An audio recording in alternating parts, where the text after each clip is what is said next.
¿Qué tal, amigos? Sean muy bienvenidos a una nueva entrega de Relatos de la Noche Largo. La oscuridad ya nos envuelve y con ella despiertan esos cuentos que la luz del sol jamás se atrevería a susurrar. Para esta noche hemos preparado para ustedes una selección de historias inquietantes, cargadas de misterio y escalofríos, narraciones que quizás se queden rondando en su cabeza mucho tiempo después de que este video haya llegado a su fin. Así que busquen un rincón tranquilo, apaguen la luz, pónganse los audífonos si pueden y olvídense de cualquier distracción. Escuchen con todos sus sentidos, pero tengan presente que estas no dejan de ser historias de miedo.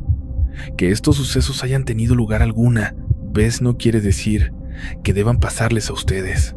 Al final, sería una locura pensar que el simple hecho de escuchar relatos en la madrugada pudiera despertar algo que debería permanecer dormido para siempre. O tal vez sí. Ahora respiren profundo, apaguen la última luz que sigue encendida y dejen que las sombras los guíen.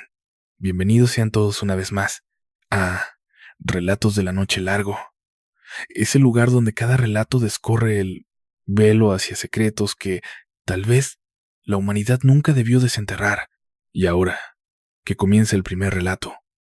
Hay sitios donde nos hemos instalado como humanos y donde realmente no deberíamos estar, porque ya pertenecían a otras presencias, y al invadir sus dominios, cosas terribles pueden ocurrir.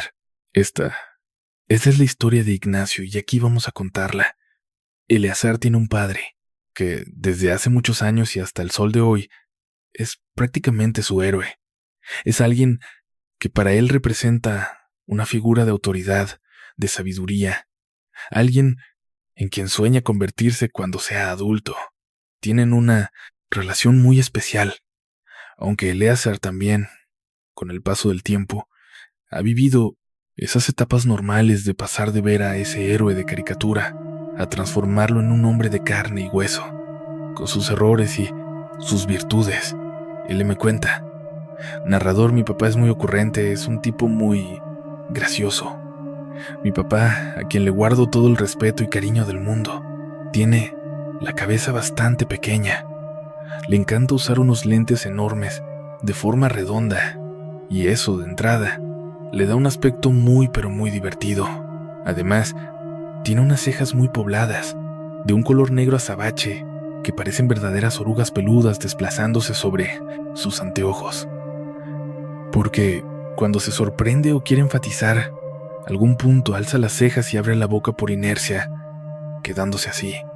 Se ve muy chistoso, porque al tener esos lentes redondos, sus cejas quedan justo por encima y parece que son esos gusanitos caminando sobre el marco. Cuando él hace eso, narrador, esperando que le prestes toda la atención del mundo, intentando ser enfático, la verdad es que no puedes ponerle ni un gramo de cuidado. Esas cejas tan expresivas te provocan una risa que tienes que morderte los labios para no soltar. Así que lo que dice pasa a segundo plano. Es un hombre con una personalidad muy peculiar. Es alguien que parece siempre distraído, como si estuviera atento a mil cosas a la vez. Pasa una mosca y ya está mirando a la mosca. Escucha un ruido y ya está analizando el ruido. Está en mil cosas al mismo tiempo y a la vez en ninguna. Muy disperso, pero muy. Es tan obsesivo con su trabajo que esa misma disciplina lo ha llevado a destacar como ingeniero, pero a la vez es un tipo bastante excéntrico. Para empezar, usa camisas que jamás pasarían por modernas. Tiene como 5 modelos distintos en su armario, pero repetidos unas 6 veces cada uno. Lo peor es que, cuando va a comprar más, ni se da cuenta de que ya tiene las mismas y dice: «Ah, mira qué camisa tan bonita». Yo no le digo nada, me quedo callado, pero es idéntica a las que ya tiene. Él llega, la cuelga junto a las otras y, para él, es un estreno, una compra excelente. Mi mamá hace mucho tiempo que tiró la toalla. Ya ni intenta decirle: «Por favor, cómprate algo diferente». Pero él siempre vuelve con la misma. Esa camisa de cuadritos pequeños con unas rayas azules gruesas y el fondo de un tono amarillento, como desgastado. No es bonita, de verdad. No sé cómo las siguen fabricando ni cómo mi papá se sigue encaprichando con ellas, pero Te aseguro que, si lo ves, lo vas a identificar de inmediato. Y luego está el pantalón. Le encanta traerlo subido hasta el ombligo. Como mi papá tiene las piernas larguísimas, cuando se ajusta el pantalón ahí arriba, que es prácticamente siempre, y se mete la camisa por dentro, se ve muy pero muy gracioso. Creo que eso le da una sensación de orden y seguridad. Se aprieta tanto el cinturón que la camisa siempre le queda estirada y tirante. Mi viejo es todo un personaje, es como una caricatura. Cuando sale a la calle, no hay forma de que pase desapercibido. Te cuento todo esto porque, después de tantos años de vivir con él, sus rarezas ya eran parte de la rutina, así que ya nada me sorprendía. Pero cuando cumplí 15 años, hizo algo tan extraño que, aunque al principio me moría de risa, luego me hizo pensar que a veces conocemos mucho menos a nuestros padres de lo que creemos. Para celebrar mi cumpleaños, organizó unas vacaciones sorpresa y nos llevó a la playa. Yo soy hijo único, así que íbamos los tres.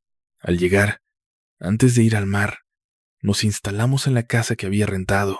Apenas dejamos las maletas, nos dijo: antes de que se pongan bloqueador, vengan conmigo. Necesito que participen en un ritual de iniciación. Como mi papá siempre ha sido bromista, despistado y muy peculiar, no teníamos idea de con qué boba ocurrencia nos iba a salir esta vez. Ahí estábamos mi mamá y yo, en traje de baño, parados en medio de la sala. De pronto, mi papá parece listo para el agua y nos pide que nos quedemos quietos y cerremos los ojos. Se aleja unos pasos, escucho que golpea algo, regresa y se me para muy cerca. De repente, siento que me empieza a frotar algo en la cara. Se sentía pegajoso, medio viscoso, pero a la vez algo sólido. Abrí los ojos de golpe y ahí estaba él, con una papa partida a la mitad, restregándomela por todo el rostro. Le di un manotazo y le grité: ¿pero qué te pasa? ¿Qué estás haciendo? Pensé que era alguna de sus tonterías. Entonces lo miré a los ojos. Tenía esa expresión tan seria, casi solemne, con sus anteojos resbalándosele por la nariz. Me tuve que aguantar la risa. Me dijo algo que entendí como un cierra los ojos, y le hice caso, aguantándome las ganas de reír. Fue en ese preciso instante cuando comprendí que mi padre no nos estaba jugando ninguna broma. Hijo único. Y apenas llegamos a la playa, antes de que siquiera pensáramos en bajar a la arena, nos instalamos en la casa que había rentado. Estábamos ahí cuando dijo: antes de que se pongan bloqueador, vengan conmigo. Quiero hacerles un ritual de iniciación. Mi papá siempre ha sido un bromista, ocurrente, distraído y muy peculiar, así que no teníamos idea de con qué nos iba a salir ahora. Y ahí nos ves a mi mamá y a mí, parados en la sala en traje de baño. De repente, mi papá, que ya estaba listo para la playa, nos pide que nos pongamos en posición y, al llegar a la casa, soltó de repente: antes de que se pongan el bloqueador, vengan conmigo. Quiero hacerles una especie de ritual de iniciación. Mi papá siempre ha sido el alma de la fiesta, muy bromista, distraído y con sus ocurrencias. No teníamos idea de con qué nos iba a salir esta vez. Y ahí nos tienes a mi mamá y a mí, parados en medio de la sala en traje de baño. De pronto mi papá aparece listo para la playa, también en bañador, y nos pide que nos quedemos quietos y cerremos los ojos. Se aleja caminando, escucho un golpe, regresa y se me pega tanto que siento como me frota algo en la cara. Se sentía pegajoso, medio chicloso, pero a la vez firme. Eso me hizo abrir los ojos de golpe y ¿qué veo? Traía una papa partida a la mitad y me la estaba restregando por toda la cara. Le di un manotazo y le grité: ¿qué te pasa? ¿Qué estás haciendo? Pensando que era otra de sus bromas pesadas. Entonces lo miré a los ojos y vi esa expresión tan seria, tan... Estábamos mi mamá y yo, ahí en traje de baño, plantados justo en medio de la sala, cuando de repente mi papá, que también andaba con ropa de playa, o sea, con su traje de baño, nos suelta: quédense ahí quietos, cierran los ojos. Se aleja un poco y de la nada escucho un ruido, como si golpeara algo. Regresa, se me acerca muchísimo y de pronto siento que me restriega una cosa rara por toda la cara. Se sentía como pegajoso, medio chicloso, pero a la vez con una textura dura. Me dio tanta impresión que abrí los ojos y ¡zas! Veo que trae una papa, partida por la mitad, y me la está restregando en la cara. Le doy un manotazo y le digo: ¿pero qué te pasa? ¿Qué rayos haces? Yo, claro, pensando que era alguna de sus bromas pesadas. Entonces, volteo a verlo y me está mirando con esa cara de intensidad que te digo, con aquellos gusanos, quemadores allí, encima de sus lentes. Tuve que aguantarme la risa. Él seguía diciéndome algo que, al final, logré entender que era cierra los ojos, y pues, yo, aguanto, narradora. Ahí fue cuando me cayó el 20 de que mi papá no nos estaba tomando el pelo. Me restregaba la papa por toda la cara, el cuello, el pecho y los brazos, mientras murmuraba un Padre Nuestro. Mi viejo nunca ha sido devoto, así que supongo que sacó los rezos de mis abuelos o yo qué sé. La cosa es que terminó conmigo y se fue directo con mi mamá. Ella ni rechistó.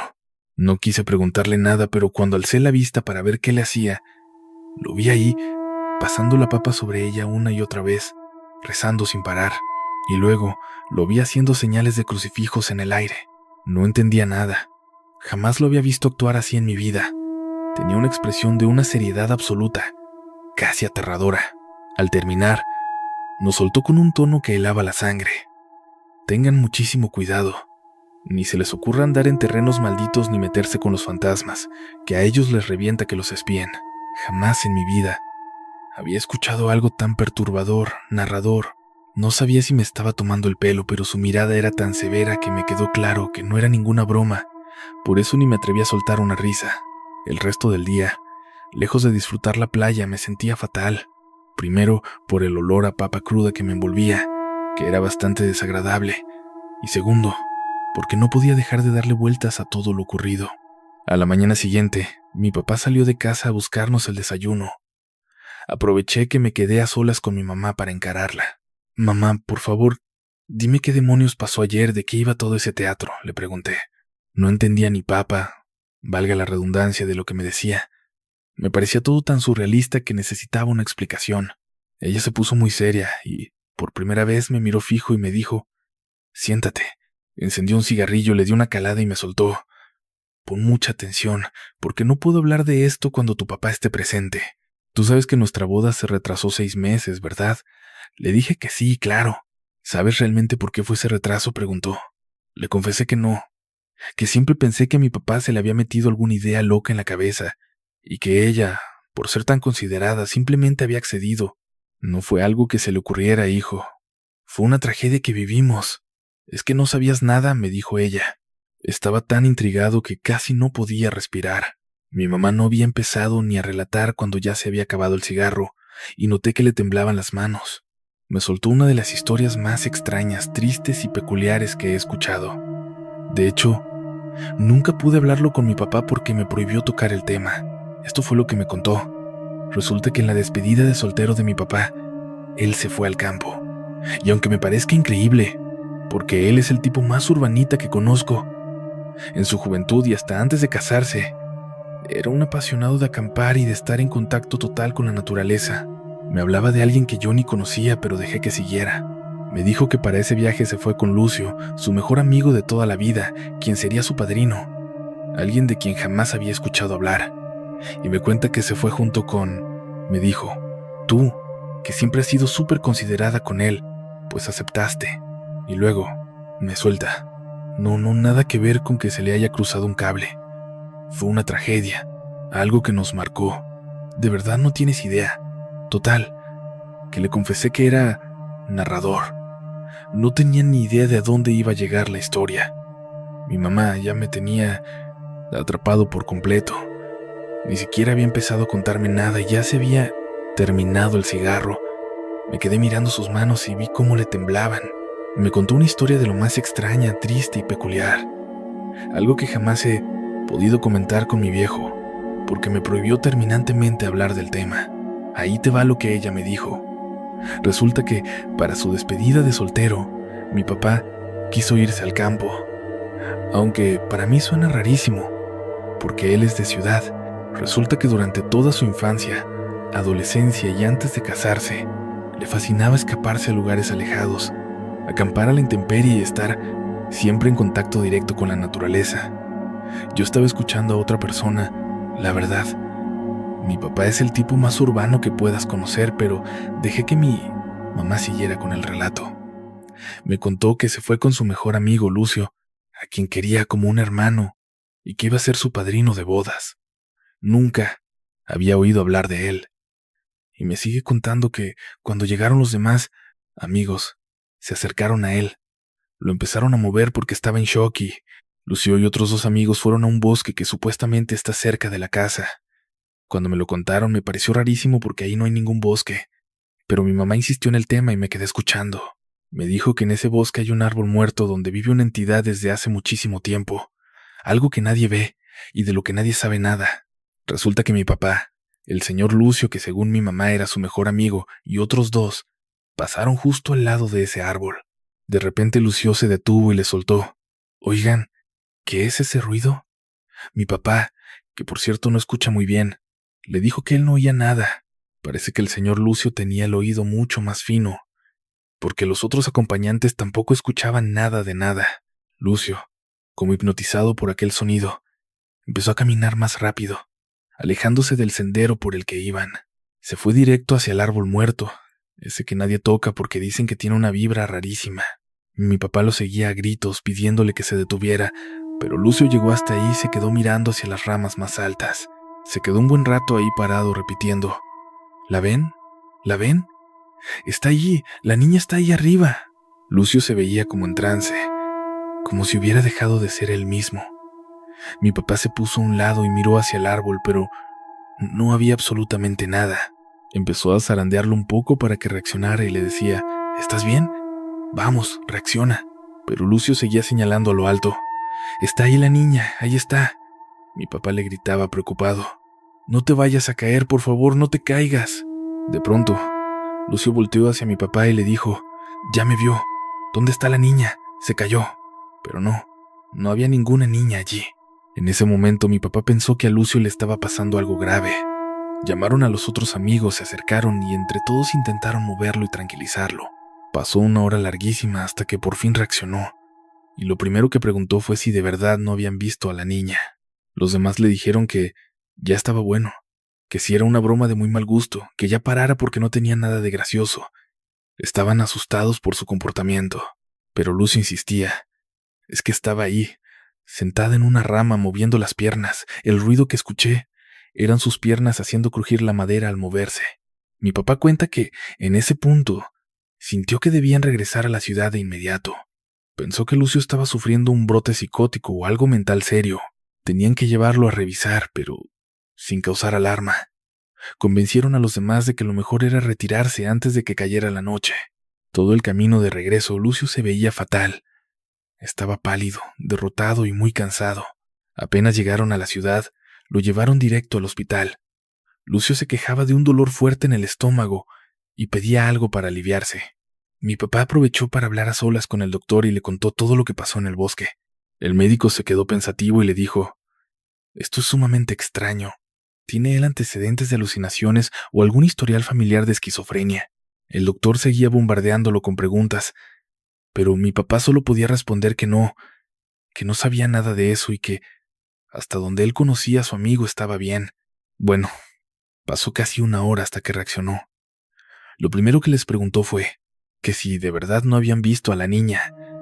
Ellos le insistían en que ya se dejara de bromas, que no tenía nada de gracia y que ya empezaban a preocuparse, porque, para ellos, ahí no había absolutamente nadie.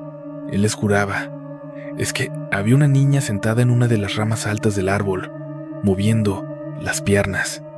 El ruido, ese crujido que escuchaban, eran sus piernas golpeando la madera». ¿En serio no la vieron? Mi papá decía que, en ese preciso instante, sintió que debía volver a la ciudad de inmediato. No queremos ni recordarlo. Lucio era una gran persona y le tocó vivir eso. Es que probablemente le estaba dando un ataque, un colapso mental de esos fuertes, quizás esquizofrenia o algo igual de grave, Lucio, y necesitaban llevarlo a que lo revisaran cuanto antes. No querían armar un escándalo, así que hablaron entre todos los amigos. Al final coincidieron en que lo mejor era irse. Antes de que cayera la noche, emprendieron el regreso a la ciudad, pero durante el camino Lucio se empezó a sentir fatal. Estaba pálido, se le veía consumido por el cansancio. Apenas llegaron, lo metieron directo a un hospital. Lucio se quejaba de un dolor de estómago terrible. Preguntaba desesperado si no le podían dar algo para calmarlo. Mi papá tuvo que llevarse al médico a un lado para contarle todo lo que había pasado allá en el bosque. El doctor lo miró extrañado y le dijo: «Esto es sumamente raro. ¿Él tiene algún antecedente de alucinaciones? ¿Hay alguien en su familia con esquizofrenia o algún problema mental similar? El doctor no paraba de bombardear a mi papá con preguntas, pero mi papá insistía en que no sabía nada de eso, que era solo un amigo y nada más. Entonces, de repente, Lucio soltó: ¿La viste? ¿Te pusiste a espiarla? No, a ella no le gusta que la espíen. Toda la vida, sin que nadie en la familia tuviera historial de ninguna enfermedad. El médico no encontraba explicación, no entendía qué sucedía. Quizás fue un episodio aislado. Le hicieron estudios, un chequeo completo. Todo salía bien, pero Lucio no se veía nada bien. Al día siguiente, Lucio parecía decaído, como si estuviera completamente acabado.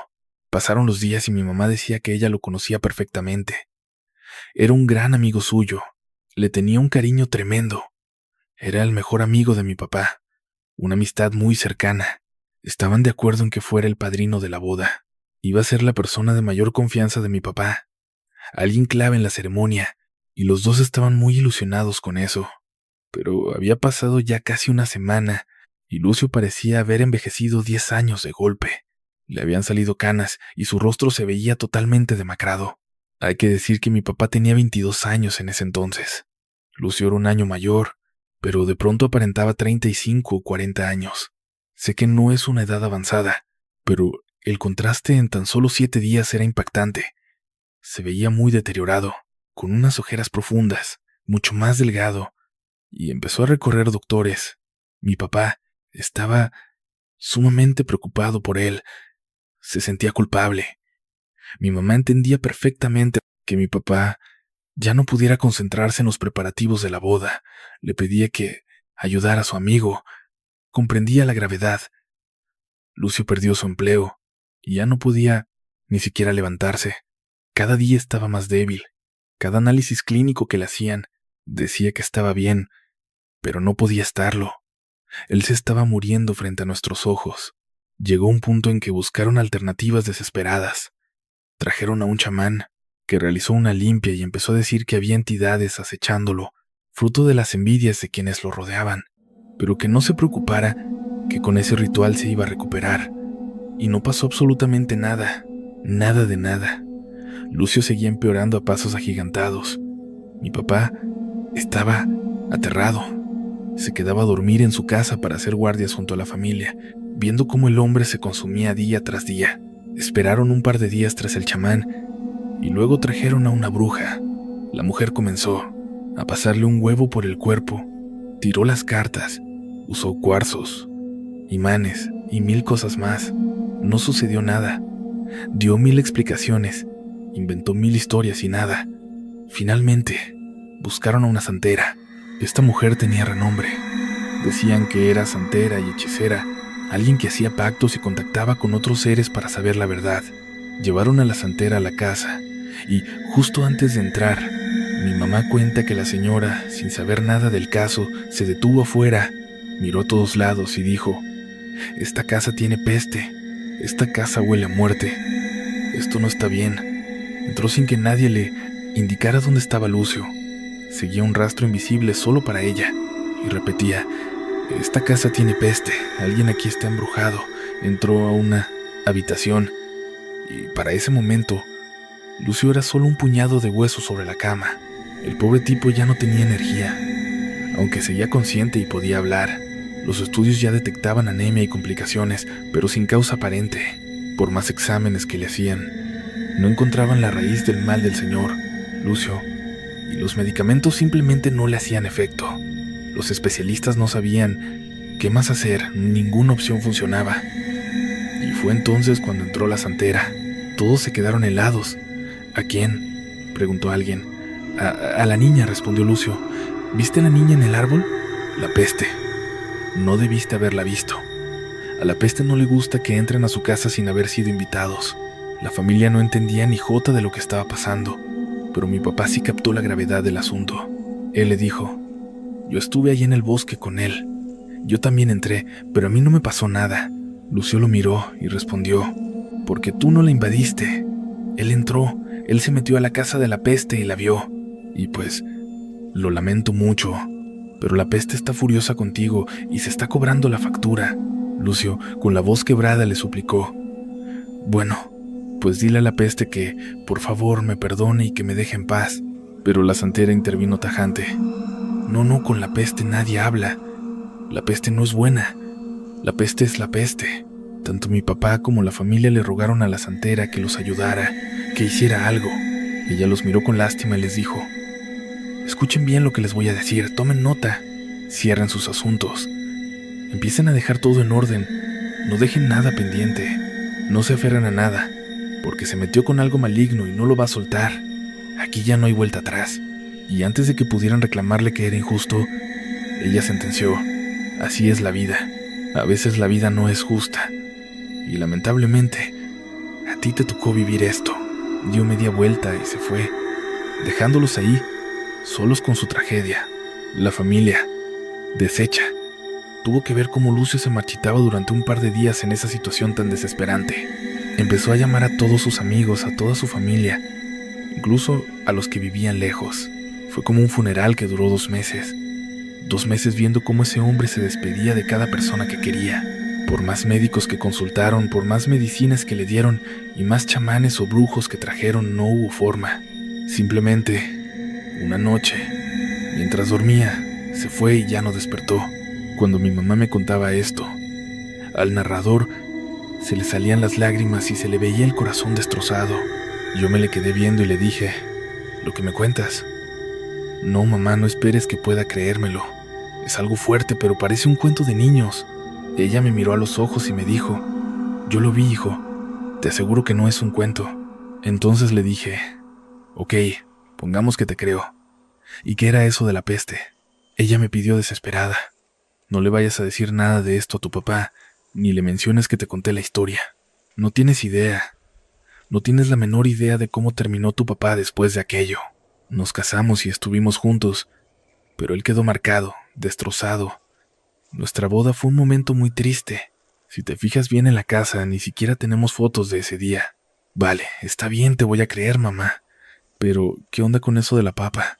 Escúchame bien, ni se te ocurra decirle nada de esto a tu padre, ni le menciones que te conté la historia. No tienes ni idea. No te imaginas cómo quedó tu papá después de todo aquello. Nos casamos y estábamos juntos, sí, pero él estaba destrozado. Nuestra boda fue un momento muy triste para los dos. Si miras bien la casa, no verás ni una sola foto de ese día. Lo que pasó es que mi papá estaba tan destrozado por lo que dijo la santera que entendió mal. Ya sabes que mi papá no oye nada bien. Cuando los papás de Lucio le suplicaban a la mujer que les dijera qué hacer, si podía barrerlo o limpiarlo, la santera soltó una frase que él no entendió bien, pero nunca lo he querido corregir porque es un recuerdo muy doloroso. Ella dijo: «Ni aunque el papa viniera a barrerlo, podrían salvarlo». Y tu papá entendió: «Ni aunque lo barran con papas, lo van a salvar». Por eso desde entonces, él cree que las limpias con papas son el remedio más poderoso que existe. No lo voy a contradecir, hijo, pero es por eso. Tiene pánico, sobre todo porque últimamente has estado buscando salir con tus amigos y ya van 2 veces que pides permiso para irte de campamento. Por eso está así», dice el narrador. «Para mí fue, como dices, algo que me voló la cabeza. De repente, ese papá que siempre tiene los pies bien puestos en la tierra, que es súper ocurrente, mi héroe, y un tipo inteligentísimo, escondía todo, este dolor que no sabía cómo manejar. Me quedó claro que lo que mi mamá me decía era verdad. No lo podía creer. ¿Cómo te explicas eso? ¿Cómo creer que 2 adultos están en el bosque, frente a un árbol viejo y seco de esos, que con cualquier brisa se desmoronan, y que hay una niña sentada hasta arriba, en las ramas más altas, y que a partir de eso él enfermara así? Supongo que la medicina de aquel entonces no era tan avanzada. Nunca supieron qué tuvo realmente, y todo lo demás, pues, ya son puras conjeturas, que se aparece ahí en las ramas, arriba. Pero a ver, ¿tú crees que eso sea posible? Y dicen que por eso se enfermó, pero es que, siendo honestos, la medicina en esos tiempos no era precisamente una maravilla. Nunca supieron qué tenía en realidad. El resto ya son puros. cuentos, historias. Así me lo fui contando a mí mismo y pasaron 5 años. Cuando cumplí 20, me decidí por estudiar ingeniería civil. Ya habían pasado esos 5 años y estaba a nada de graduarme. Para titularme, tenía que completar el servicio social. Y la verdad, no quería perder el tiempo haciendo cualquier trámite sin sentido. Preferí buscar algo donde realmente pudiéramos aplicar un proyecto de ingeniería de verdad. Para entender esto, tengo que contarte algo que pasó hace unos 3 añitos atrás. Hablo del momento en que me sinceré con mis padres, cuando tenía 15. Y lo que te voy a relatar ocurrió cuando yo tenía 18, casi 19. Sucedió que en mi ciudad cayó un tormentón, una tromba brutal con una cantidad de agua que jamás habíamos visto. Lamentablemente, las orillas de un río que corre por las afueras de la ciudad se desbordaron tanto que la corriente se llevó las casas.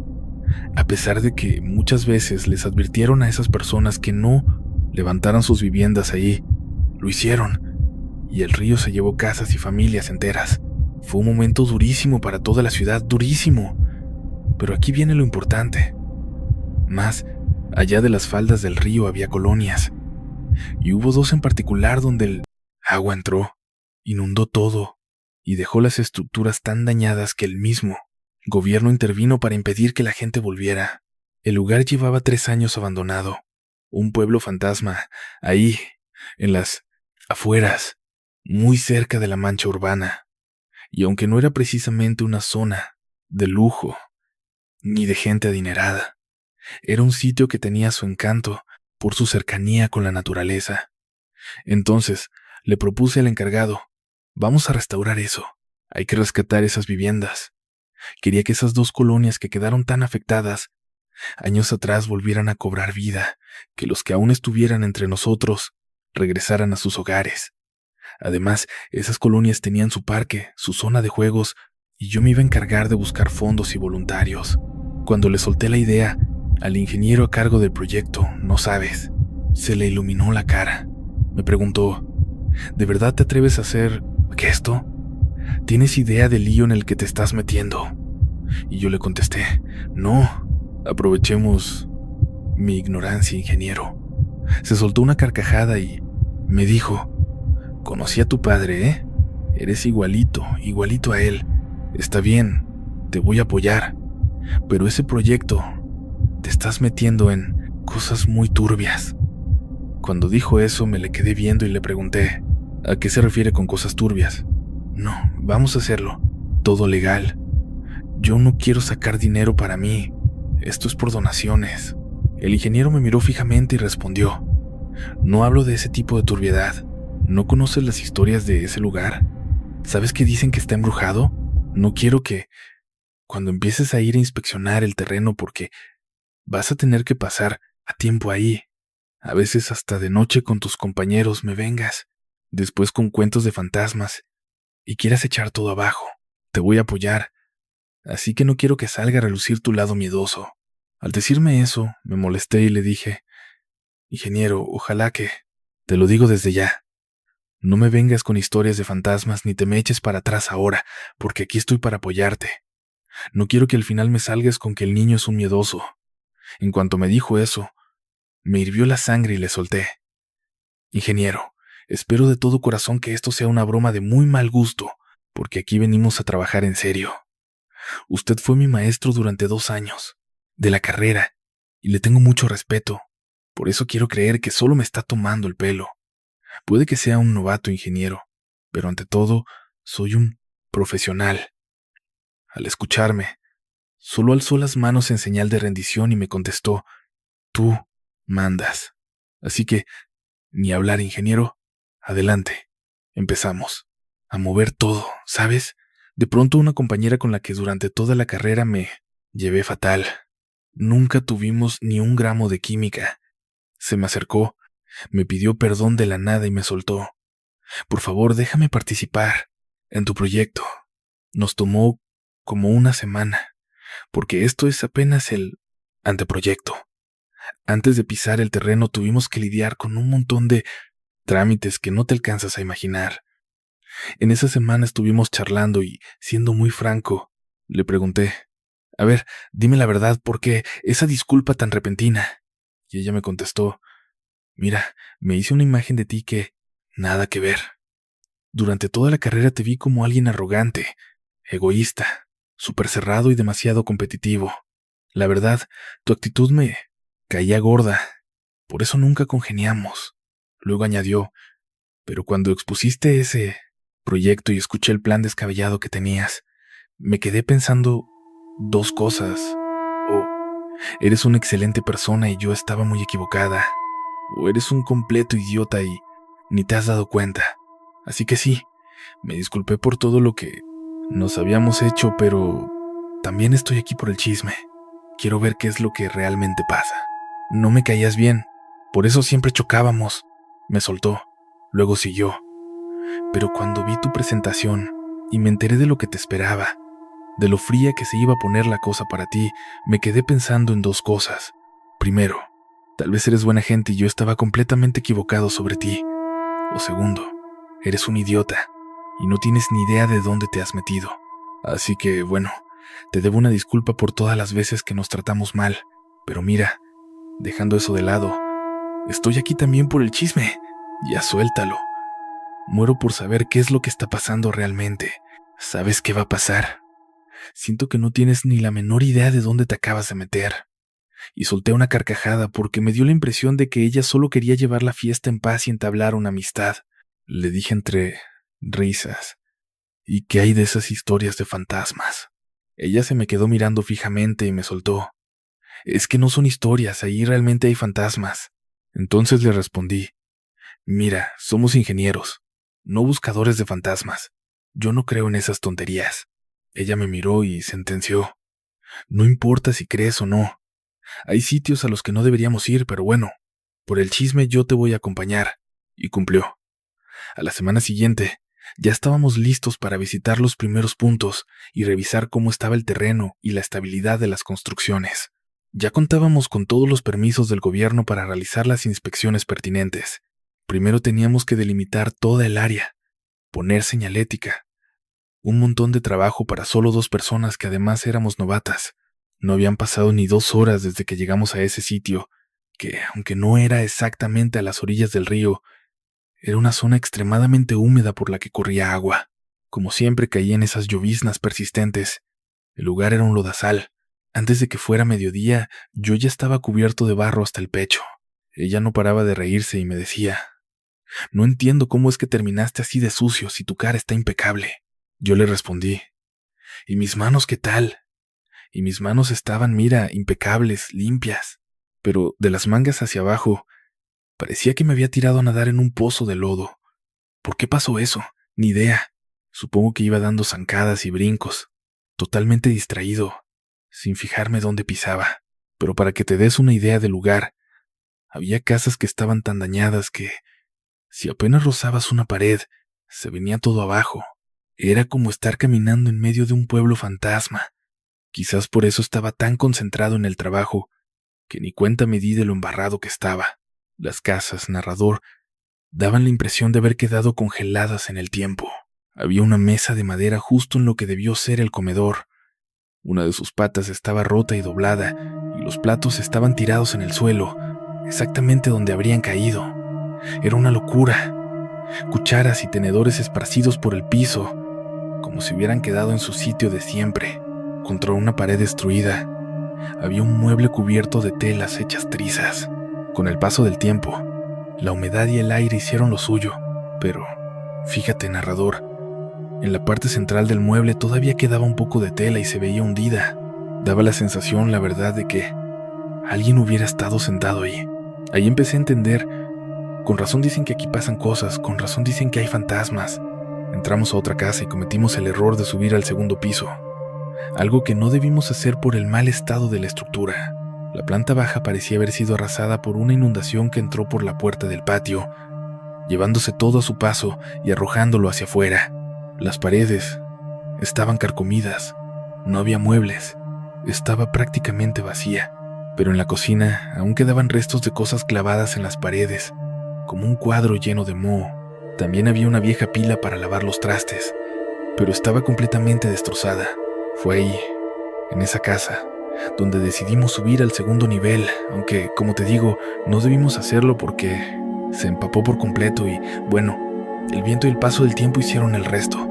Pero lo inquietante, ¿sabes?, es que justo en medio del mueble aún quedaba un resto de tela y se veía como sumido. Daba la sensación, la impresión total de que alguien estuviera sentado justo ahí. Y ahí me cayó el 20. Ah, por esto es que dicen que aquí espantan, por eso cuentan que pasan cosas. Empezamos a visitar una casa donde, al subir a la segunda planta, que por cierto, ni debimos habernos arriesgado, porque la estructura ya estaba fatal, vimos la planta baja. Parecía que todo el agua se había metido por la puerta del patio, arrastrando todo lo que había dentro y escupiéndolo hacia afuera. Las paredes estaban totalmente carcomidas. No quedaba ni rastro de muebles. Vaya, no había absolutamente nada, pero en el área de la cocina aún quedaban restos de cosas ancladas a la pared, incluso un cuadro cubierto de moho. Había también una especie de tarja para lavar los platos, pero estaba hecha a pedazos. En esa casa decidimos subir al segundo piso. Fue una imprudencia, porque te lo digo, nos arriesgamos a entrar, pero aquello parecía sacado de una película de terror. En el segundo piso, narrador, justo en la segunda puerta a mano derecha, después de subir las escaleras y atravesar un pasillito estrecho, había una habitación pintada de rosa que tenía una casita de muñecas, enorme, y una cama con sábanas del mismo color. El problema es que el rosa ya estaba deslavado por el tiempo, se veía como grisáceo. Era como si a ese lugar se le hubieran agotado los colores. La cama, narrador, estaba cubierta de bichos y cosas horribles. Había huevecillos, es decir, estaban como abiertos. No sé si te puedas imaginar la escena. Una cama llena de inmundicia donde se habían estado reproduciendo insectos sin parar.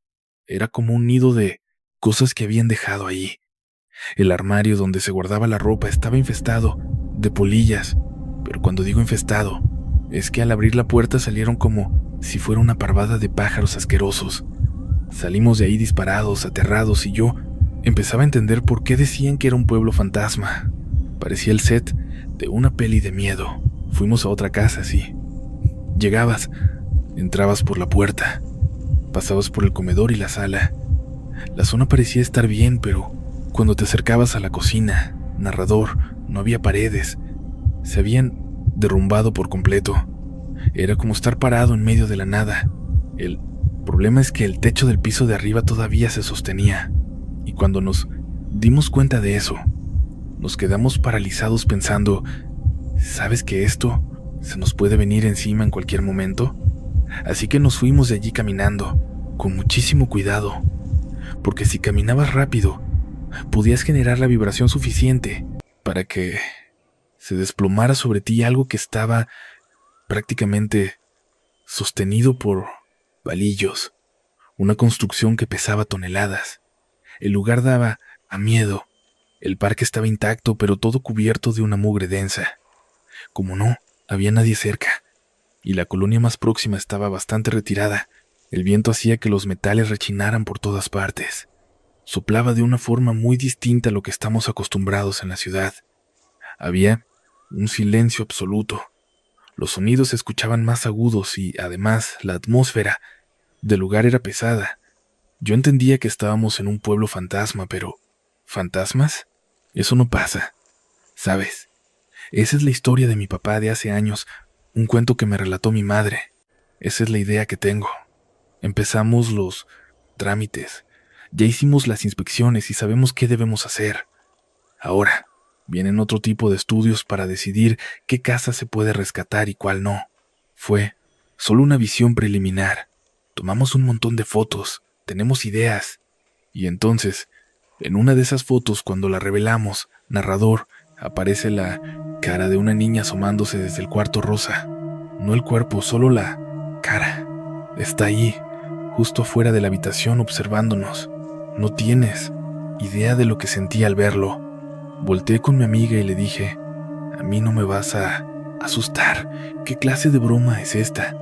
Y ella, con la cara pálida, me respondió: no te quiero asustar.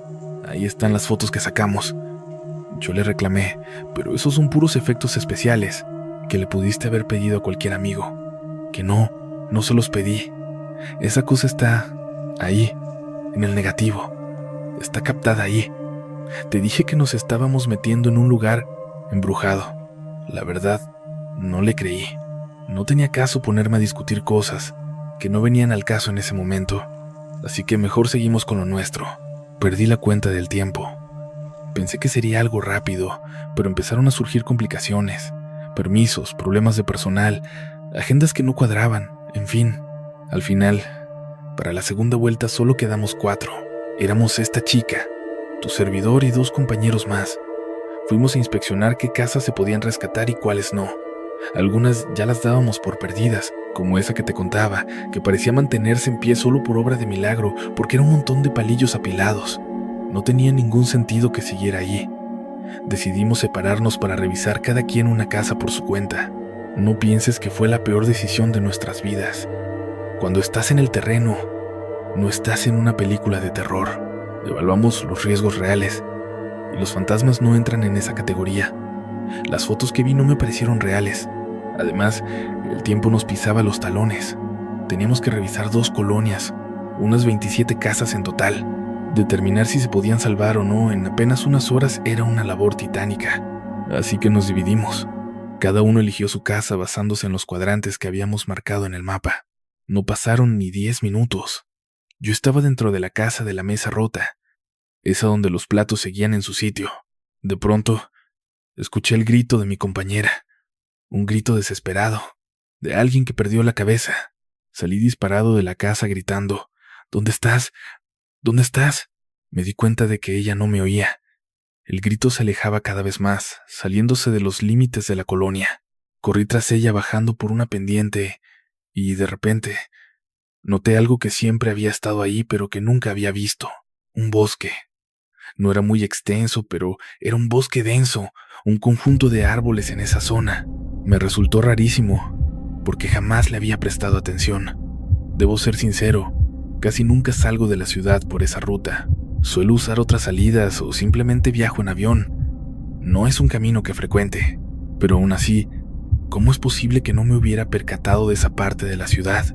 La chica seguía corriendo hacia allá, y yo me quedé paralizado mirando el bosque. Me detuve un segundo, pensando en eso, cuando de repente una voz dentro de mi cabeza me dijo: ¡Idiota! ¡Se va al bosque sola! ¡Muévete! Entonces empecé a gritar como loco, lanzando instrucciones al aire por si mis compañeros me escuchaban. «Está corriendo al bosque, la sigo. Vengan conmigo, por favor. Reporten esto. Si alguien tiene señal, llamen de inmediato». Corrí detrás de ella a toda velocidad, pero era imposible alcanzarla. Iba demasiado rápido. De repente, me vi adentrado en el bosque, persiguiendo sus gritos, pero ya no la encontraba. Había desaparecido. Yo no conozco el campo. Te lo digo de nuevo, mi papá no era de salir al aire libre. Jamás me llevó a acampar. Cuando quise ir, me llenaron de miedo con cuentos. Nunca fui, y ahora, ahí estaba. El ambiente se sentía mucho más oscuro que apenas unos metros atrás, donde estaban las casas. No entendía nada. La atmósfera era extraña, pesada. Seguía avanzando y, a unos 50 metros o un poco más, vi que ella cruzaba frente a mí. Era fácil reconocerla porque traía un suéter rojo que resaltaba, contrastando con todos los colores opacos que tenía frente a mis ojos. «Sola, muévete». Entonces empiezo a gritar como un loco, dando órdenes por si mis compañeros me logran oír, para que me sigan el paso. Se está metiendo al bosque. La voy persiguiendo. «Síganme, por favor. Avisen, manden un reporte. Si alguien trae el celular a la mano, marquen de una vez. Voy tras ella. Corre, corre, corre». Pero no logro alcanzarla. Es rapidísima y de pronto llega un punto donde ya me interné en el bosque siguiendo sus gritos y nada, no la encuentro. Desapareció. No tengo idea de dónde estoy. Yo no soy alguien de campo. Te lo vuelvo a repetir. El papá que yo conocí no era de campo. Jamás me llevó a acampar. Cuando quise ir, me llenaron de miedo con todas esas historias. Nunca fui y ahora mírenme, estoy aquí. El lugar se siente mucho más oscuro que hace unos metros, cuando todavía estaba en las colonias. No entiendo qué está pasando. El ambiente está rarísimo. Voy caminando y de repente, a unos 50 metros o quizá un poco más, veo que esta chica va cruzando justo frente a mí. Es muy fácil distinguirla porque trae un suéter rojo. El suéter resalta demasiado con todos los colores que tengo enfrente, que son más bien el café y verde. De pronto, veo a la chica alejándose hacia la izquierda, todo el tiempo hacia la izquierda. No para de ir hacia allá. Le grito con todas mis fuerzas, más y más fuerte, pero es como si no existiera para ella. Así que apuro el paso, abriéndome camino entre la espesura de los árboles, que están increíblemente juntos. De repente, llego a un claro. En el puro centro hay un árbol, un ejemplar gigantesco, enorme. Es una mole. Te cuento esto sin haberlo mirado de frente. Lo capto solo con el rabillo del ojo. Siento que es altísimo. No alcé la vista porque, de verdad, Dios es grande. O quizá fue mi ángel de la guarda, o tal vez las oraciones de mi papá y esa limpia que me hicieron sí sirvieron de algo. No miré hacia arriba, pero entonces empiezo a oír un chirrido extraño, un sonido como de madera crujiendo, de algo que se mueve. Estoy ahí, a 1 milímetro de voltear a ver cuando siento, y te juro que lo sentí físicamente en el cuerpo, como si alguien me empujara la cabeza hacia abajo. En ese instante me acordé de la historia que me habían contado. Pude ver el tronco de ese árbol y, te lo digo de verdad, se veía más muerto y podrido que cualquier cosa que haya visto. Me di la vuelta, muerto de terror. Mi amiga se me borró por completo de la mente. Fue quizás el momento más egoísta de mi vida, pero ella desapareció, se esfumó de mi radar.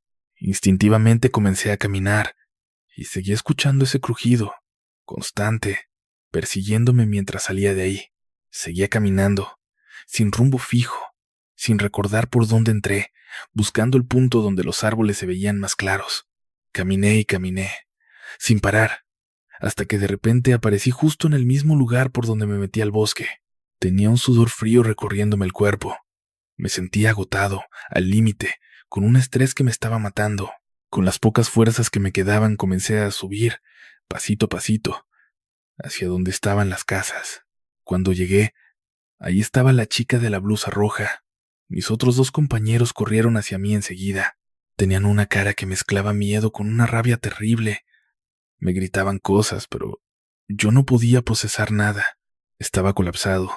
Sentía tantas cosas a la vez que no podría ni explicártelo.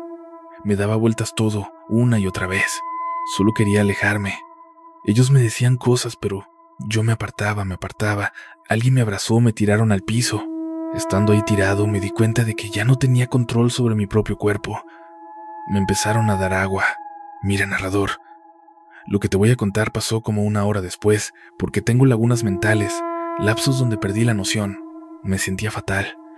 Resulta que estuve perdido 3 horas. Eso fue lo que me contaron después. Dicen que entré al bosque como loco, gritando pero no buscando a mi amiga ni nada de eso. Eso nadie lo oyó. Ellos escucharon que yo empecé a gritar de la nada y salí corriendo de la casa.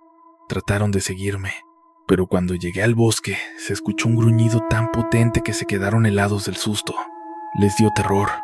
Pensaron que era alguna bestia salvaje y yo simplemente me adentré en la oscuridad. Habían intentado llamar a los guardias y a la policía, pero nadie llegó a ayudarlos. 3 horas después salí, pálido, destrozado, balbuceando una y otra vez. No vi a la niña. No vi a la niña. Te juro, narrador, que ni siquiera recuerdo haber dicho eso. Ni siquiera recuerdo haber ido corriendo solo hacia allá. Yo iba persiguiendo a mi amiga. Estoy consciente, pero no entiendo qué está pasando. Me siento fatal. Resulta que estuve 3 horas desaparecido. Eso es lo que ellos dicen. 3 horas perdido. Dicen que salí como loco, sin ton ni son, corriendo hacia el bosque gritando. Y no fue buscando a mi amiga ni nada. De eso, nadie escuchó que yo la llamara. Solo empezaron a oír mis gritos cuando salí disparado de la casa. Intentaron seguirme, pero cuando me metí al bosque, Solté un gruñido tan aterrador que prefirieron frenar en seco. Les dio pánico. Pensaron que era alguna clase de animal salvaje y yo me perdí, en la espesura.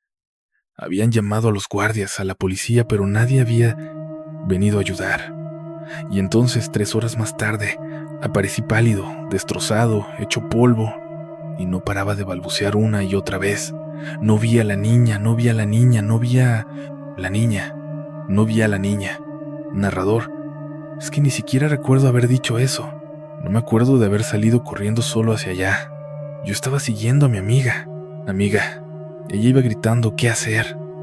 Es lo único que recuerdo con claridad. Pero, ¿sabes? Ellos me juran que eso jamás ocurrió. Ni siquiera me atreví a contarle esto a nadie en mi casa. Mi papá se habría vuelto loco de la angustia. Eso es lo que dicen que pasó. Ni siquiera conté esta historia en mi casa. Mi papá, los días que siguieron fueron un auténtico infierno. Caí enfermo, pero no fue por culpa de lo que sea que hubiera en el bosque. Fue por la ansiedad. Tenía tanta preocupación encima que no podía probar bocado. Me enfermé, pero no fue por culpa de lo que sea que haya en el bosque. Me puse mal porque estaba tan... y de un momento a otro, toqué fondo. Mi cuerpo empezó a rendirse. Me sentía fatal.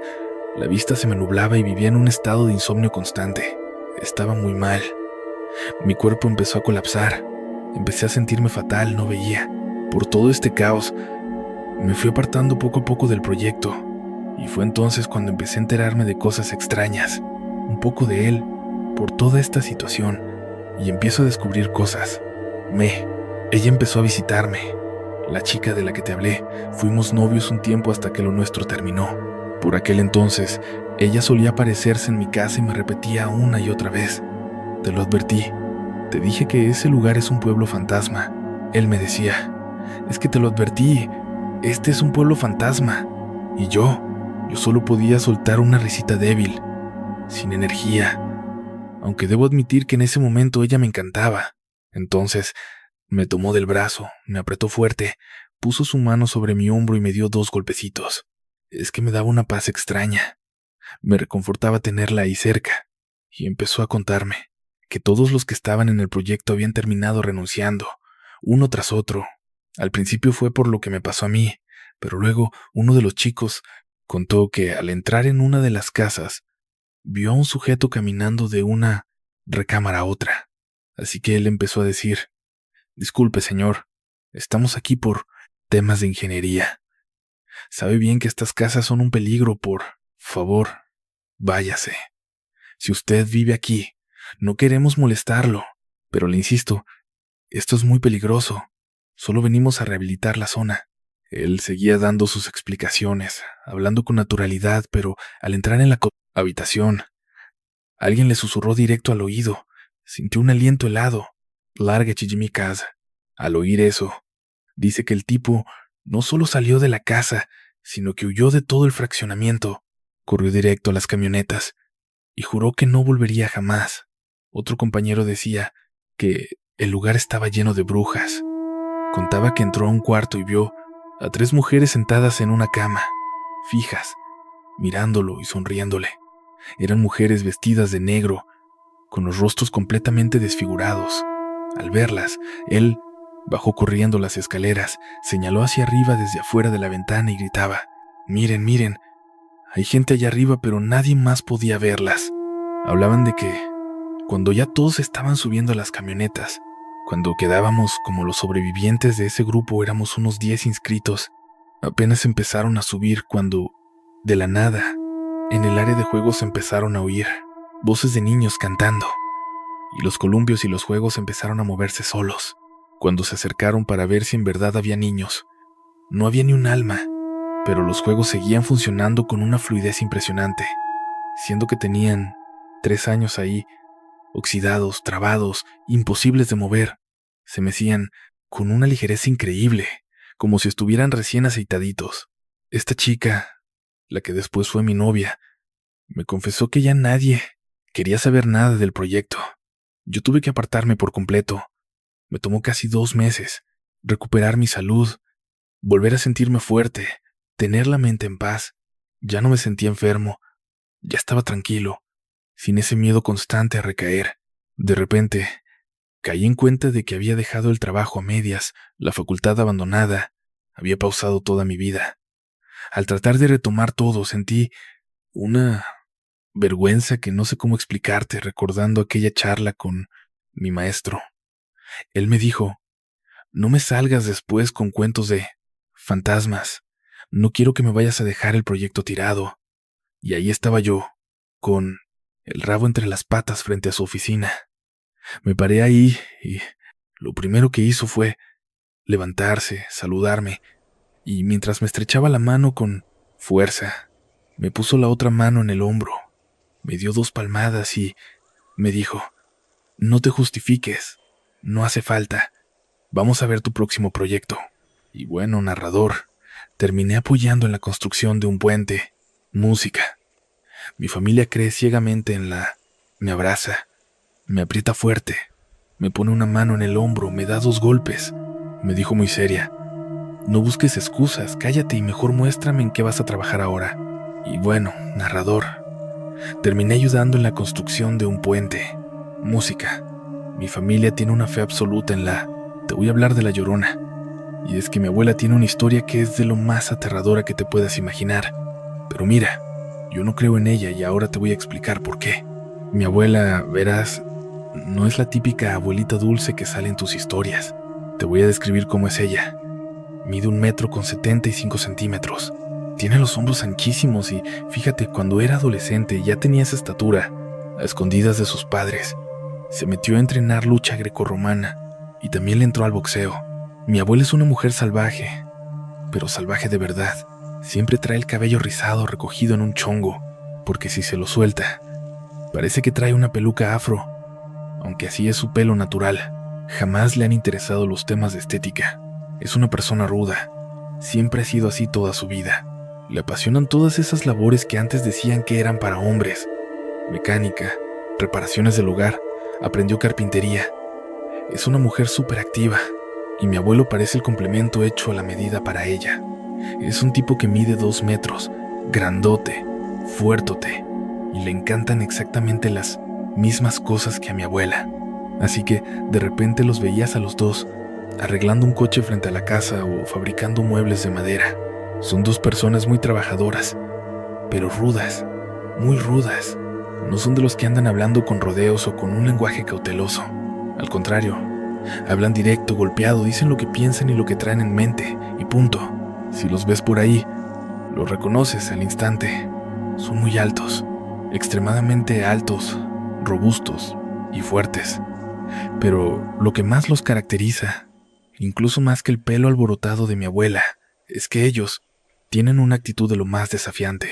Jamás, pero jamás se dejan amedrentar por nadie. Nunca ha habido alguien que se les ponga enfrente para tratar de pasarse de listo, o meterlos en problemas sin que mi abuelo termine soltándole si sabes con quién te estás metiendo. Y la otra persona empieza a temblar en cuanto escucha el vozarrón de mi abuelo y le ve la cara de enojo. Ahí se dan cuenta de que están a punto de pelear contra un muro o una montaña. Son gente que no se deja intimidar, teniendo claro quiénes son ellos. Te cuento la historia de por qué mi abuela cree en La Llorona. Resulta que una noche, cuando andaba trabajando en servicios de reparación de muebles a domicilio, mi abuela terminó muy tarde su jornada. Justo al terminar, se soltó un tormentón de aquellos. Los vecinos, que en ese tiempo vivían cerca de donde ella estaba, le invitaron a quedarse un rato más a resguardarse, pero ella se negó. Dijo que quería llegar a cenar con su esposo y que, por favor, solo le cuidaran las herramientas. Entonces, los dueños de la casa, a quienes les estaba haciendo la reparación, aceptaron y le dijeron que no se preocupara, que ahí se las dejara, pero al menos le ofrecieron un paraguas. El viento soplaba tan fuerte que mi abuela le soltó. No, no, no, nada de paraguas. Con este viento va a salir volando. Luego se los voy a quedar debiendo y yo quiero que me paguen por el trabajo que les hice. Como te digo, mi abuela no era nada diplomática. Ella decía lo que pensaba. Y bueno, pues así fue. Resulta, narrador, que antes de salir de la casa se dio media vuelta, los miró fijamente y les soltó. Oigan, más les vale que ni toquen mi herramienta. La van a cuidar bien, porque no les doy permiso de agarrarla y ni se les ocurra perder nada. Los pobres hombres, mi abuela aún se acuerda bien, se le quedaron viendo con cara de susto, como ratones atrapados, y solo alcanzaron a decir, sí señora. Mi abuela, sin decir más, se dio la vuelta y se puso a caminar. Siempre que recuerda ese momento, se muere de risa y dice, pobrecitos, seguro que esa noche no dejaron de soñar conmigo. Pero bueno, apenas dio unos 3 pasitos, narrador, estaba ya completamente empapada. Ella traía un overol sobre una blusa blanca y caminaba, pero la verdad es que ella le estaba empezando a molestar un montón. El agua se le metía por debajo, lo sentía pesadísimo. Por un momento hasta pensó, ¿y si me lo quito y me voy así? Pero claro, se iba a quedar en ropa interior, en plena calle. Mi abuela, que siempre ha sido bien ruda, estaba ahí debatiéndose entre sus ideas cuando de repente escuchó, justo detrás de ella, a alguien sollozando. Se estaba forcejeando con el overol, tratando de quitárselo porque ya no lo aguantaba más, cuando de pronto volteó. A unos 5 o 6 metros vio a una mujer, flaquita, en los puros huesos. Tenía la quijada supermarcada, los ojos hundidos, y le caía agua por todos lados.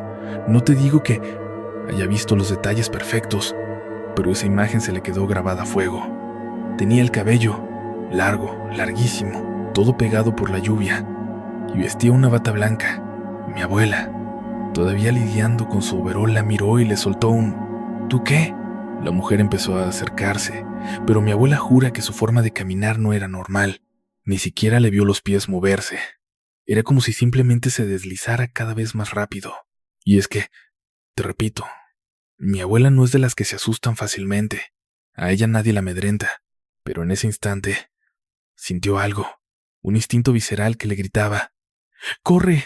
¡Lárgate de aquí! Ni lo pensó. Giró hacia el camino que llevaba a la casa, con el overol aún en las manos, y arrancó a correr a todo lo que daban sus fuerzas. Aunque ella tiene buena condición física, y corría como nunca, sintió que algo andaba mal. No sabía si era la lluvia o esa cosa, pero sentía que se movía en cámara lenta. El corazón le latía a 1000 por hora, le faltaba el aire, el agua le golpeaba la cara. Y aunque ella se esforzaba por ir a toda velocidad, sentía que no avanzaba nada. Cada vez que volteaba, esa cosa estaba mucho más cerca. Entonces, su cerebro reaccionó. Éntrale de frente, tacléala. Mi abuela cuenta que soltó el overol, se cubrió la cara con las manos y se lanzó a ciegas contra eso. Dice que mantuvo los ojos cerrados porque el miedo era instintivo, algo animal que le decía que no mirara, que se protegiera. Al lanzarse hacia adelante, sintió como si hubiera atravesado cientos de capas de telarañas, una tras otra, mientras que en la parte de atrás, el corazón le late a 1000 por hora. Siente que se le acaba el aire, que no puede ni respirar. El agua le golpea el rostro, siente que corre a toda velocidad, pero se da cuenta de que no es así. O sea, aunque siente que se mueve, por alguna razón extraña no avanza casi nada y mira hacia donde mire, esa cosa está cada vez más encima. Entonces, su instinto reacciona de golpe y una voz interior le grita, «¡Tírate encima! Mi...». Abuela cuenta que soltó el overol, se llevó las manos a la frente, cubriéndose la cara por completo, y se lanzó de frente contra aquello. Dice ella que iba con los ojos bien cerrados, porque sentía un miedo terrible, algo muy primitivo, una voz instintiva que le advertía, «No mires, cúbrete», un impulso puramente animal. Mi abuela asegura que, al lanzarse a correr, sintió como si atravesara un montón de capas, de telarañas, muchísimas, una tras otra, y en toda la parte de la nuca, como si le estuvieran dando descargas eléctricas por toda la parte de atrás. No supo cuánto tiempo estuvo corriendo. No paraba de avanzar hasta que, ¡pum!, se estrelló de golpe contra la reja de una casa. Al chocar, volteó de inmediato, pero ya no había absolutamente nada. Se sentía muy rara, porque todavía sentía esas descargas y además tenía la sensación de que algo le estaba rozando los brazos y los hombros. Miró para todos lados, pero aquello había desaparecido. Regresó a casa caminando, y desde ese día, mi abuela quedó con secuelas, con cierta movilidad, del cuerpo afectada. ¿Alguna vez notaste que tiene como un tic en la cara? Dice que siente esos toques eléctricos en la nuca que le bajan por toda la espalda. A veces se le ve la mano cerrándose sola. Ella trabajaba mucho en carpintería, pero cada vez hace menos, cada vez menos por toda esa situación. Pero ella tiene muy marcado que de alguna manera se enfrentó a la Llorona y, aunque pasó un susto tremendo, esa cosa no pudo con ella. Y mira, te cuento, mi abuela será muchas cosas, pero mentirosa, jamás. Si ella asegura que vio esa entidad y sintió que atravesaba telarañas, yo le creo totalmente. Ahora, yo no estoy convencido de que fuera la Llorona. Creo que hay presencias, cosas de espanto que de repente nos acechan en la noche, y ella simplemente se topó con una de ellas, pero no creo que fuera la Llorona. ¿Sabes por qué? Porque dicen que cuando escuchas a la Llorona cerca, en realidad está lejos. Ella la escuchó cerca y la tenía encima. Eso era otra cosa muy distinta, música. Y así con esta historia, queridos amigos que nos acompañan en Relatos de la Noche Largo, en esta noche tan oscura, terminamos nuestro viaje de hoy. Espero que los relatos de esta velada les hayan provocado ese misterio, esos escalofríos y esa emoción que tanto nos gusta. Ahora es momento de apagar la luz, olvidarse de los problemas, cerrar los ojos y entregarse a un sueño profundo y reparador. Muchas gracias por acompañar a Relatos de la Noche Largo. Una vez más, nos volveremos a encontrar mañana por la noche, cuando la oscuridad caiga de nuevo y nuevas historias llenas de misterio aguarden para ser contadas. Les deseo un descanso tranquilo y que duerman muy bien. Pero sí, en medio del silencio de la madrugada, llegan a escuchar unos golpes suaves en la puerta. No se asusten, quizás solo sea el viento. Hasta la próxima y muy buenas noches.